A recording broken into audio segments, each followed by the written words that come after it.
Chapter 13, Getting into the Right Business. Success in any particular business depends, for one thing, upon your possessing in a well-developed state the faculties required in that business. Without good musical faculty, no one can succeed as a teacher of music. Without well-developed mechanical faculties, no one can achieve great success in any of the mechanical trades. Without tact and the commercial faculties, no one can succeed in mercantile pursuits. But to possess in a well-developed state the faculties required in your particular vocation does not ensure getting rich. There are musicians who have remarkable talent and who yet remain poor. There are blacksmiths, carpenters, and so on, who have excellent mechanical ability but who do not get rich. And there are merchants with good faculties for dealing with men who nevertheless fail. The different faculties are tools. It is essential to have good tools, but it is also essential that the tools should be used in the right way. One man can take a sharp saw, a square, a good plane, and so on, and build a handsome article of furniture. Another man can take the same tools and set to work to duplicate the article, but his production will be a botch. He does not know how to use good tools in a successful way. The various faculties of your mind are the tools with which you must do the work which is to make you rich. It will be easier for you to succeed if you get into a business for which you are well equipped with mental tools. Generally speaking, you will do best in that business which will use your strongest faculties, the one for which you are naturally best fitted. But there are limitations to this statement also.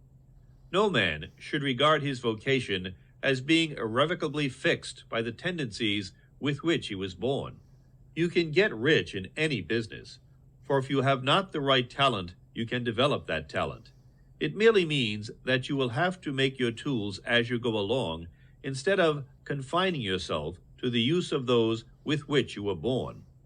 It will be easier for you to succeed in a vocation for which you already have the talents in a well-developed state. But you can succeed in any vocation, for you can develop any rudimentary talent, and there is no talent of which you have not at least the rudiment. You will get rich most easily in point of effort if you do that for which you are best fitted, but you will get rich most satisfactorily if you do that which you want to do.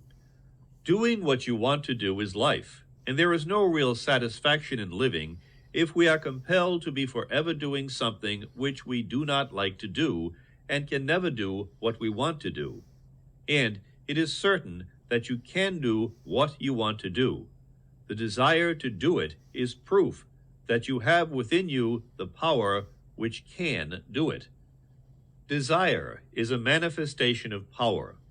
The desire to play music is the power which can play music seeking expression and development. The desire to invent mechanical devices is the mechanical talent seeking expression and development. When there is no power, either developed or underdeveloped, to do a thing, there is never any desire to do that thing. And where there is strong desire to do a thing, it is certain proof that the power to do it is strong, and only requires to be developed and applied in the right way. All things else being equal, it is best to select the business for which you have the best developed talent. But if you have a strong desire to engage in any particular line of work, you should select that work as the ultimate end at which you aim.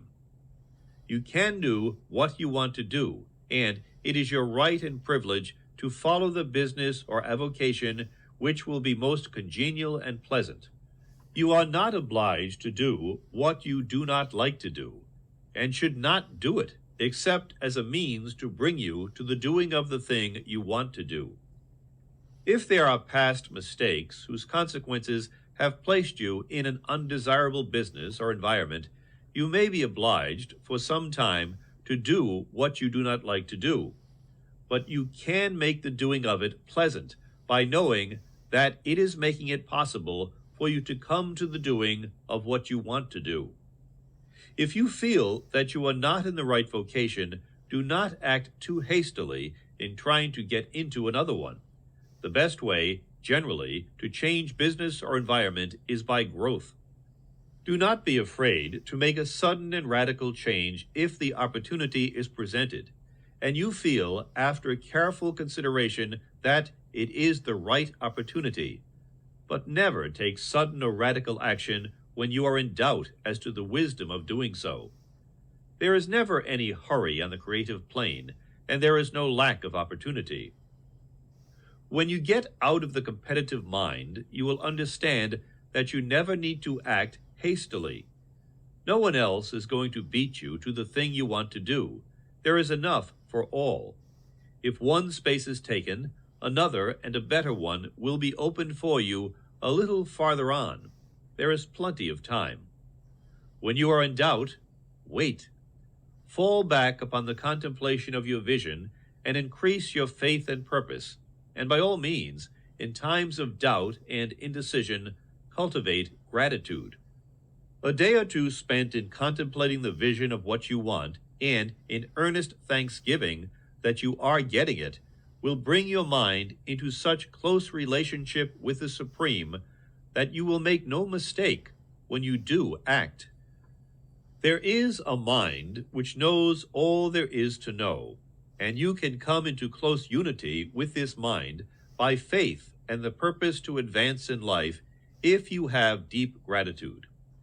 Mistakes come from acting hastily or from acting in fear or doubt, or in forgetfulness of the right motive, which is more life to all and less to none. As you go on in the certain way, opportunities will come to you in increasing number, and you will need to be very steady in your faith and purpose and to keep in close touch with the All-Mind by reverent gratitude. Do all that you can do in a perfect manner every day, but do it without haste, worry, or fear. Go as fast as you can, but never hurry.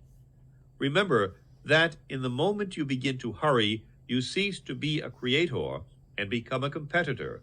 You drop back upon the old plane again.